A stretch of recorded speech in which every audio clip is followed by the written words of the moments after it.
A car's thermostat sits between the engine and the radiator.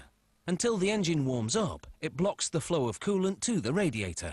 When the engine reaches about 95 degrees Celsius, the thermostat opens, letting coolant flow through the radiator and into the engine to prevent overheating. Cool. The key component inside the thermostat is wax. When the engine heats up, the wax melts and the thermostat opens, triggering the cooling system. The wax melts quickly because it contains powdered copper, graphite and/or aluminium. As the wax transforms from solid to liquid, it expands. The pressure pushes a pin that opens the valve that enables the flow of coolant to the engine. After heating and mixing in the powders, workers pour the wax into slab-shaped molds. It takes about half an hour to cool and solidify. Then the slabs are extracted and ground up. The granulated wax is fed to a pill-making machine, the kind used by pharmaceutical manufacturers. It compresses the granules into cylindrical pellets. Meanwhile, a copper strip is fed into a machine called a high-speed transfer press. Its successive stations shape the copper cup that'll house the wax pellet.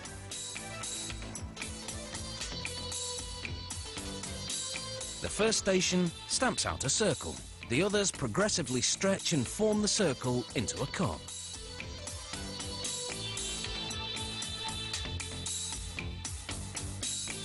The cups go into an automated assembly machine, which drops a pellet into each one.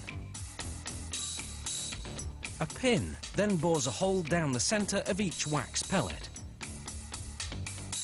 The machine inserts a rubber sleeve into the pellet hole and caps the sleeve with a brass cover. Then it crimps the cup over the cover, forming a seal that's leak resistant. Now the machine inserts the stainless steel pin that opens and closes the coolant flow valve. The pin goes right into the rubber sleeve in the center of the wax pellet.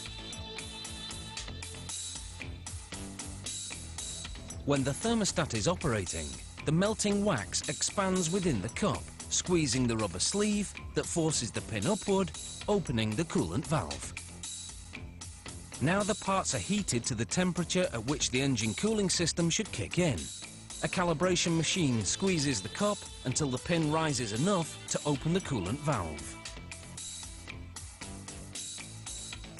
The components now enter a machine which connects that valve.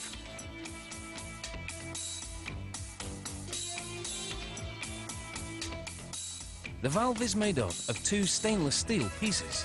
The machine loads one on top of the other, over the thin end of the cup. Then pushes the valve over the end of the cup, attaching it to the wide end.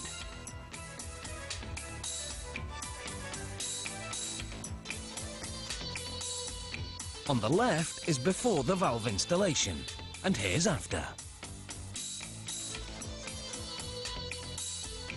Meanwhile, a press forms the top part of the thermostat, called the flange. It's made of stainless steel, coated with a lubricant. As with the cup, a series of dies progressively forms the flange.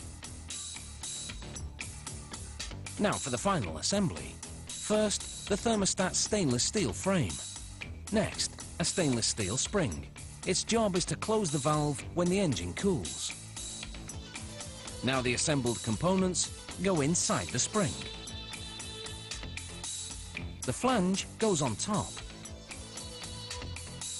A tool called an orbital riveter flattens a tab on either side of the flange. This holds the frame onto the flange. The assembly machine now crimps two little tabs against the pin, keeping it from falling out of the rubber sleeve. And with that, the thermostat is finished. This demonstration shows how as the engine heats up, the melting wax pushes the pin upward. And when the engine cools, the opposite happens. So even if you boil over in heavy traffic, your engine won't.